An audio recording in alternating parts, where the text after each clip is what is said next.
আসসালামু আলাইকুম সুপ্রিয় মাছ চাষী বন্ধুগণ। আপনি হয়তো থাই পাঙ্গাস মাছ চাষ করতে চান কিন্তু চাষ করতে পারেন না। আমাদের সম্পূর্ণ ভিডিও দেখে যান কীভাবে থাই পাঙ্গাস মাছ চাষ করতে চান। যদি পুকুরে আবর্জনা গাছ থেকে ছিটিয়ে নেবেন, পানি থাকতে হবে,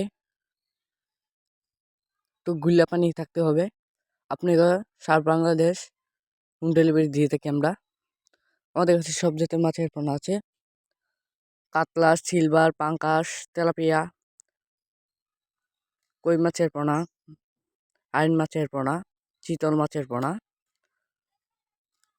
আর দেরি না করে আমাদের কাছেতে সরাসরি যোগাযোগ করতে পারেন। সব জাতের মাছের পোনা আমাদের কাছেতে পেয়ে যাবেন, কম খরচে লাভবান হতে পারবেন। আজকে এই পর্যন্তই। খুদা হাফেজ, ধন্যবাদ। পরবর্তী ভিডিওতে দেখা হবে আবার নতুন করে।